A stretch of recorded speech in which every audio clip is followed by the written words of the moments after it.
Hola amigos, ¿qué tal? ¿Cómo están? Muy buenas tardes, días, noches, no sé, depende de cuando estén viendo el video. Eh, Vamos a entrar al capítulo cuarto de la Revolución de Chile de 1891, Guerra Civil, como ustedes le quieren poner. Y vamos a hacer un pequeño repasito para irnos ubicando rápidamente en el tiempo, porque las acciones se fueron sucediendo bastante rápido y uno de repente tiende a perderse dentro de toda esta nube de cosas. Partamos muy simple. El 7 de enero de 1891, por un decreto supremo, se hace efectiva la ley de presupuesto del año anterior, lo cual el Congreso declaró al presidente fuera de la ley por aquel hecho. Ese mismo día, 7 de enero, se subleva la escuadra y zarpa con rumbo norte. El 21 de ese mes está el combate de Zapiga, el primero. 23 el combate de Alto Hospicio. El 24 el combate de Punitaqui. El 6 el combate de Pisagua, con la toma de Pisagua. El 11 de febrero, otro hecho político importante, se clausura el Congreso Nacional. El 15 es la batalla de Dolores. Batalla de Dolores de la Guerra Civil, no de la Guerra del Pacífico. El 17 de febrero, el combate de Huara. 19 de febrero, combate de la aduana de Iquique, también lo vimos. 6 de marzo, la primera gran batalla de la Guerra Civil, que es la de Pozo Almonte. Y el 23 de abril, lo que cerramos el capítulo pasado, el combate naval de Caldera y posteriormente el de Calderilla. Con eso, las fuerzas del Congreso tenían prácticamente dominada todas el área norte de Chile hasta el norte chico. Así de simple, Copiapó, toda esa zona. Pero el 7 de julio, se produce un hecho que pasa medio desapercibido por la historia, pero que es muy importante, que es el combate de Vallenar. Ese día las tropas del Congreso, que estaban consolidando su avance hacia el sur, o sea, que ya habían tomado Copiapó, que ya habían tomado Caldera, pero tenían que seguir adelante, y la zona siguiente era Vallenar y el importante puerto de Huasco. Vallenar se encuentra más o menos 148 kilómetros al sur de Copiapó, 196 kilómetros al norte de La Serena y a 50 kilómetros del puerto de Huasco. Les decía que el 27 de junio de 1891, una columna de 168, 170 hombres, muy poquito, del regimiento de caballería Coquimbo, del bando del Congreso, al mando de Samuel Villalobos, ocupó Vallenar sin ninguna resistencia. Pero 3 días después fue recuperada por los congresistas por el jefe del escuadrón de granaderos, el comandante Rodolfo Ovalle. Ok, hay un tuya, mía, tuya, digamos, pero se recupera. Ahora el comandante Ovalle dispone una avanzada a la ceja sur del cerro de que está ahí en aquella localidad, ante un posible ataque de las fuerzas del gobierno. Una especie de puesto defensivo y más de exploración o de aviso, si ustedes quieren. Y en el 7 de julio, cerca de 600 hombres venidos desde La Serena rodean Vallenar. Los soldados congresistas se retiran porque no tenían cómo resistir, y se juntan con el regimiento Constitución número 1 que venía llegando recién hacia esa zona, de tal forma de hacerse fuerte con el regimiento y la pequeña fuerza que estaba ahí presente. Avanza sobre Vallenar, un corto combate, se toman de nuevo la localidad, y hay un relato que es bien interesante, que nos habla, que es de Martínez, que se llama El último día de la campaña, de imprenta Victoreo de Valparaíso, 1891, que dice lo siguiente, comillas: serían más o menos las 7 p.m. de aquel mismo día, cuando ya nuestras tropas tomaban posiciones en la primera estribación de la ceja norte de la ciudad. Por desgracia habían llegado tarde. El enemigo, temiendo este refuerzo, había abandonado a la población precipitadamente, 4 horas después de haberla sorprendido, y sin más tiempo para saquear una joyería y fusilar a 3 inocentes paisanos que se encontraban vagando por las calles. Ni espacio tuvieron siquiera para ocultar sus 20 muertos, que a una legua al este de Vallenar flotaban desnudos sobre la orilla del río en diferentes sitios. Cierro comillas. Esto nos habla un poco de la rapidez de la acción de lo poco organizada de la ofensiva y defensiva, una cosa bastante inesperada y bastante improvisada. Bueno, pero vamos a ver que tomar Vallenar y Huasco era muy importante para el ejército del Congreso. Ya lo vamos a ver después, pero tengámoslo ahí presente. Y estamos entrando ya en el crucial mes de agosto de 1891, donde ya entramos en la parte final de la parte militar de la guerra civil. Y es importante tener en cuenta la organización de ambas fuerzas, de ambos ejércitos. Vamos a ver. El ejército balmacedista, el comandante en jefe del ejército balmacedista había cambiado, era el general José Francisco Gana Castro, ¿okay? Un veterano de la Guerra Pacífico. Jefe de Estado Mayor José Velázquez Borges, que al mismo tiempo era ministro de Guerra. Estaba dividido en 5 divisiones. La primera, en Santiago, al mando del general Orosimbo Barbosa, 7.705 soldados. Segunda división en Valparaíso, al mando del general José Miguel Alcérreca, 7.985 hombres. Cuarta división en Concepción, del coronel Daniel García Videla, 9.994 soldados, muy fuerte. Perdón, esa es la tercera división. Y cuarta división en Coquimbo, del coronel Ramón Carballo Rego, fuerte en 8.685 hombres. Coquimbo, Serena, línea del Valle del Elqui. Importante tenerlo presente también. Total, 34.369 efectivos. El ejército congresista era bastante menor. El comandante en jefe era el general, ya lo vimos, está en el lado del canto, ministro de Guerra y jefe de Estado Mayor, el general Adolfo Holley, y el secretario general, el coronel Emilio Körner. Estaba dividido en 3 brigadas. ¿Ya? La primera brigada, al mando del teniente coronel Aníbal Farías, con fuerte en 2.524 hombres. La segunda, al mando del coronel Salvador Vergara, hijo de José Francisco Vergara, 3.029 soldados. Tercera brigada del teniente coronel Enrique del Canto, con 3.731 hombres. Total, 9.284. O sea, una fuerza bastante inferior de la que tenía, 3 veces y tanto inferior de la que tenía el ejército de Balmaceda.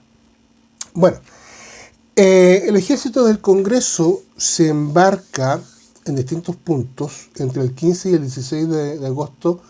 Se embarcan en Iquique, Caldera y Huasco. De ahí la importancia del combate de Vallenar. ¿Okay?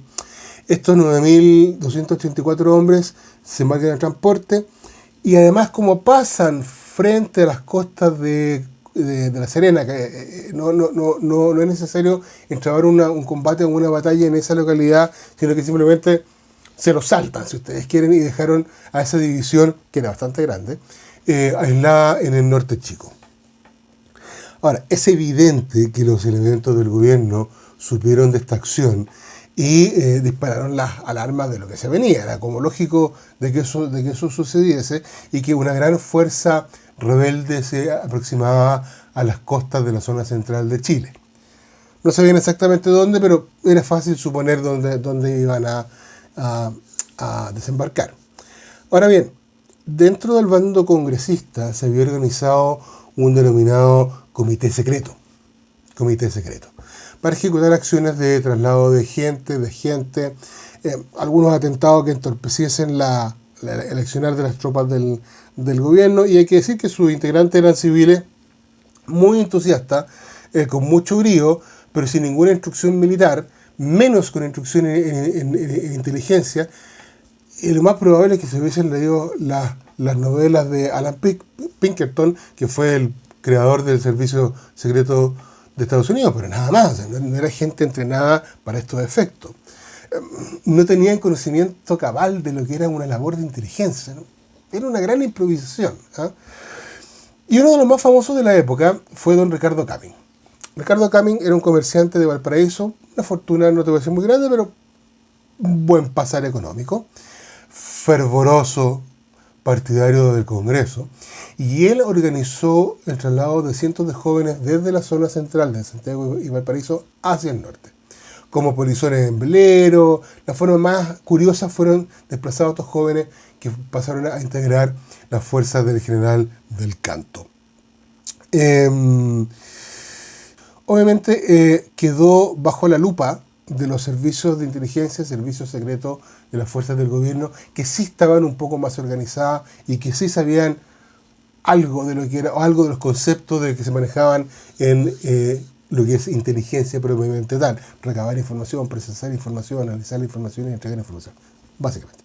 Bueno, Ricardo Camin fue capturado cuando intentaba inutilizar las calderas de los cazatorpederos Lynch y Condell, más el transporte.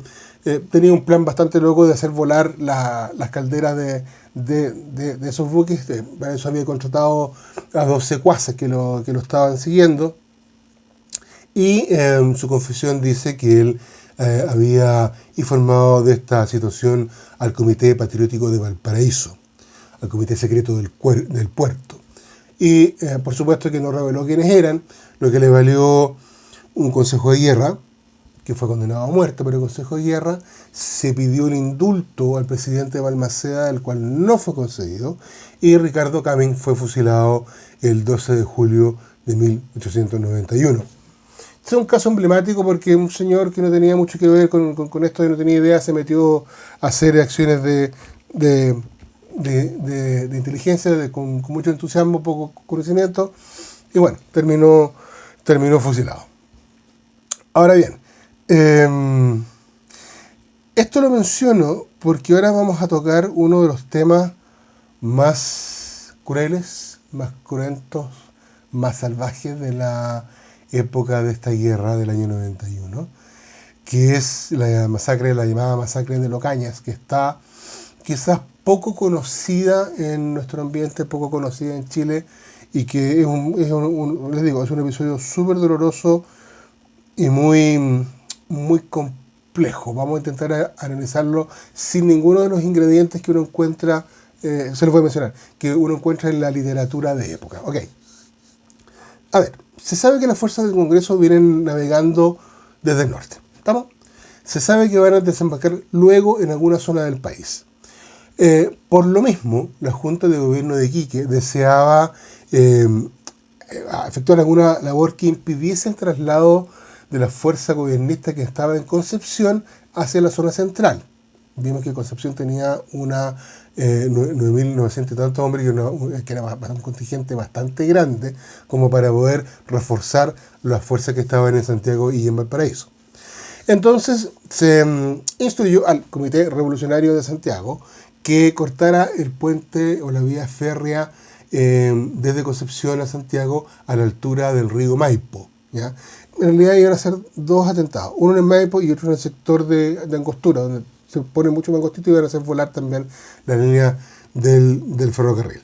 Bueno, con esto obviamente se impedía el traslado de efectivos que si lo sumamos llegaban más o menos a los 25.000 hombres. Bueno, hay una crónica interesante de Jorge Olivos, que se llama La Matanza de Locaña, del año 92, que dice lo siguiente, comillas: el Comité de Santiago, fiado en el patriotismo nunca desmentido de la juventud santiaguina, hizo el día 16 de agosto un supremo llamamiento de ayuda en algunos de sus miembros, llamado que fue oído y contestado con todo entusiasmo, poniéndose los jóvenes inmediatamente en acción. A ese fin, el 17 de agosto, numerosos jóvenes de las más respetables familias y honrados artesanos comenzaban a hacer sus preparativos para dirigirse al Fundo Locañas, de propiedad de Carlos Walker Martínez, uno de los miembros del Comité Revolucionario. Debían ir en pequeñas partidas por distintos senderos, siguiendo sobre todo los caminos extraviados o poco frecuentados. 84 fueron las personas que se reunieron en el sitio indicado. Cierro comillas. Vamos a ver que fueron menos o por ahí, pero después vamos a ver una nómina.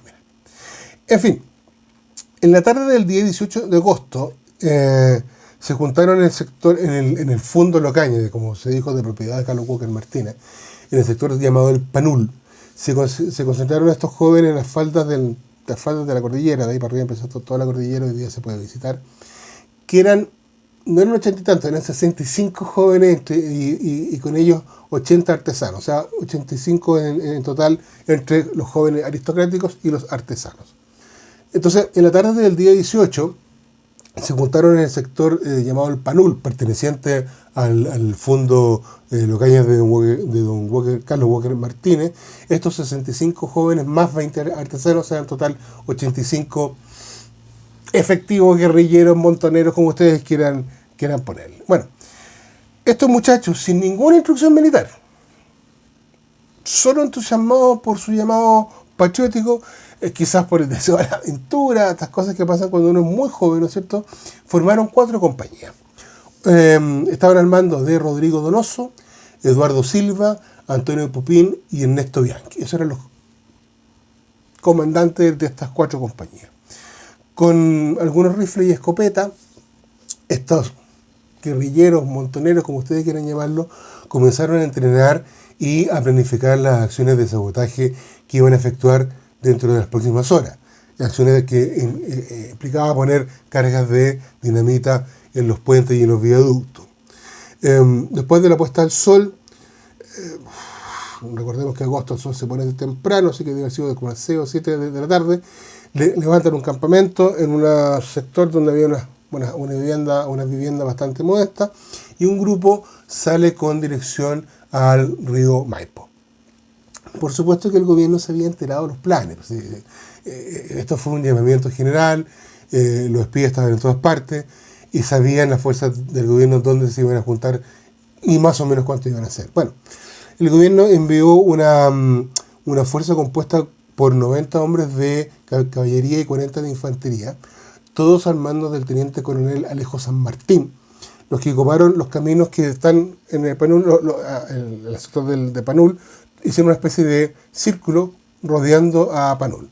Entonces, cerca de las 3:30 de la mañana de el 19 de agosto, el grupo que iba hacia el puente Maipo, fue interceptado por una partida de las fuerzas de San Martín. No logran escapar, se devuelven hacia el campamento que habían establecido, dan la voz de alerta y se entraba un pequeño y obviamente desigual combate entre estas dos fuerzas, una fuerza entrenada, soldados, qué sé yo, contra estos otros cabros que estaban improvisados. Algunos de los jóvenes logran arrancar de estas viviendas hacia la cordillera, pero fueron capturados porque, como les dije, habían copado todos los caminos, todos los senderos que salían desde el sector de Panul y tenían rodeado el fondo de Locaña.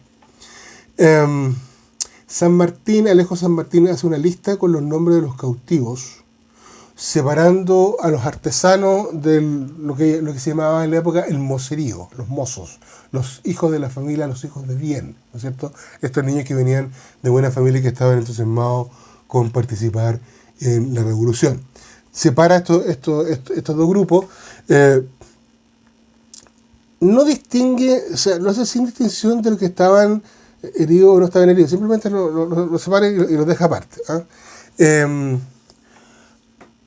8 jóvenes son sacados del grupo, 8 jóvenes de los moceríos, digamos, son separados del grupo y se da orden de llevarlos junto a unos álamos, donde son torturados con golpes de varilla, con culatas, con manos, con palos, y luego son asesinados a sangre fría.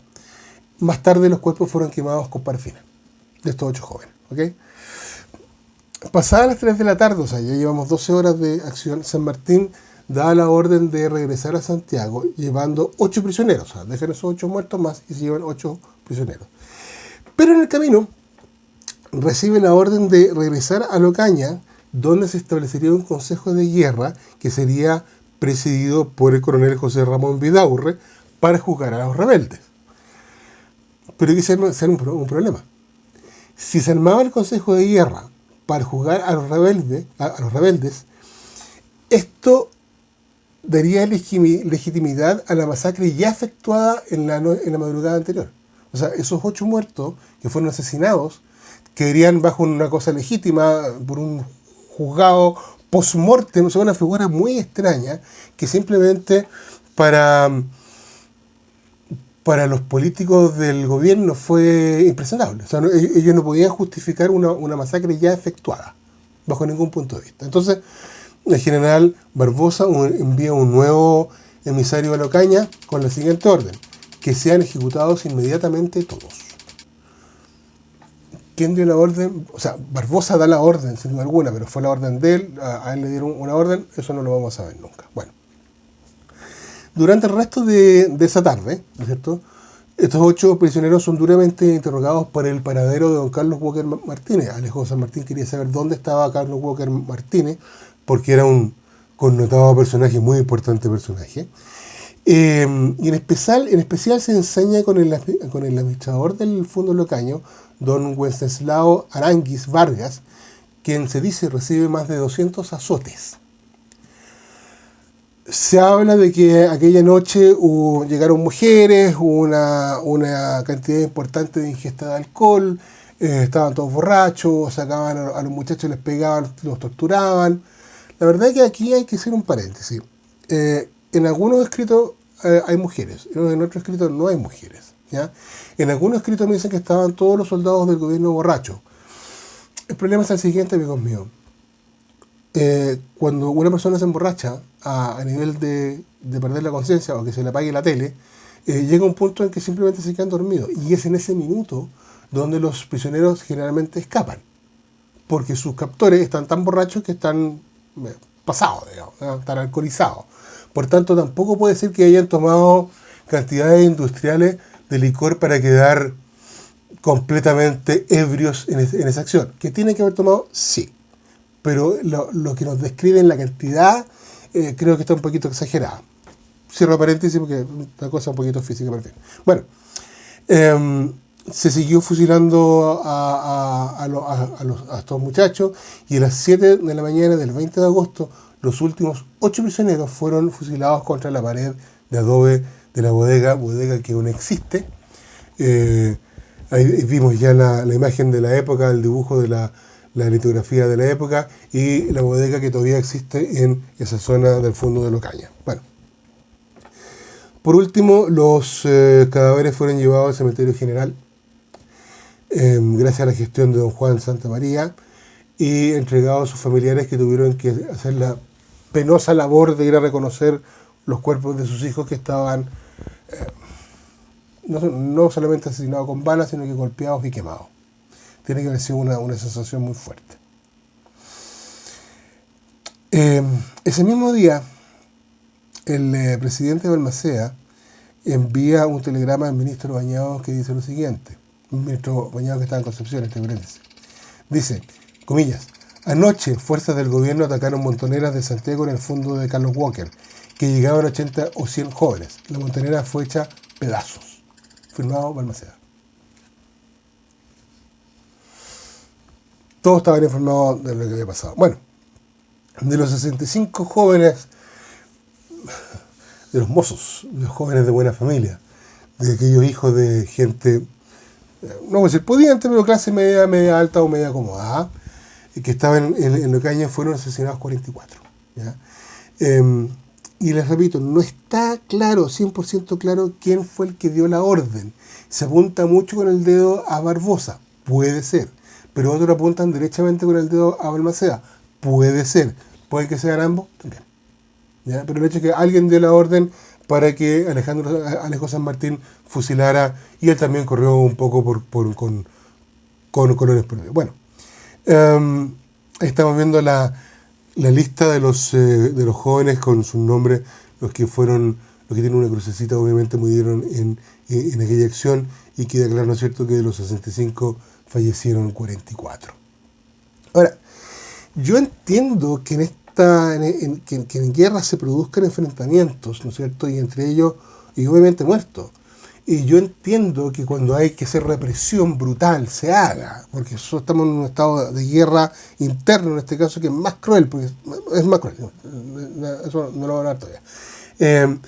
Pero ese grado de violencia, de sadismo, de hacer fusilar, azotar, quemar los cuerpos, se me sale del patrón de lo que uno podría decir, ok, estamos en una guerra, hay que tener una visión un poquito más amplia, como por ejemplo lo que hablamos en Huamachuco, de que se fusilaron, porque había una orden de fusilar a aquellos soldados enemigos en ese minuto.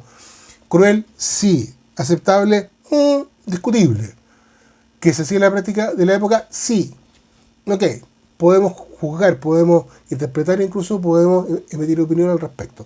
Pero en este caso, cuando son gente que está prisionera, gente que está indefensa, que ya no tiene nada más que hacer y que en el fondo no habían hecho nada, porque no habían hecho ningún atentado, ni siquiera habían combatido, creo que fue un poco exagerado el accionar de la fuerza de Balmaceda. Bueno, como síntesis, la verdad es que esto provocó que los ánimos que ya estaban bastante caldeados, que ya estaban bastante enardecidos por todo lo que había pasado previamente con la revolución, sencillamente se desbordasen.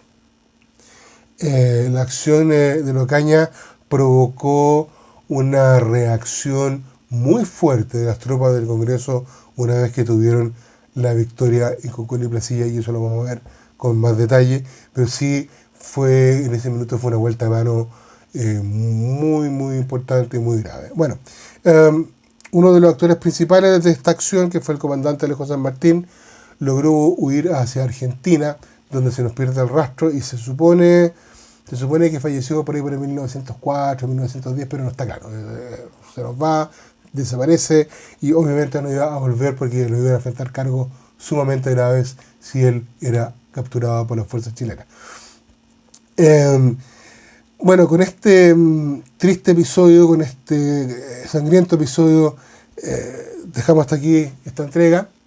Vamos a entrar en la siguiente con las batallas de Concón y Placilla, que son las que definen la guerra civil del año 91. Y después al final vamos a filosofar un poco, ¿no? Vamos a filosofar cómo fue posible que después de todo este caos, sangre, martirio, muerte, destrucción, Chile se recuperara tan rápido en aras del centenario de la República. Así que eso, amigos míos, que estén muy bien, nos estamos viendo, chao.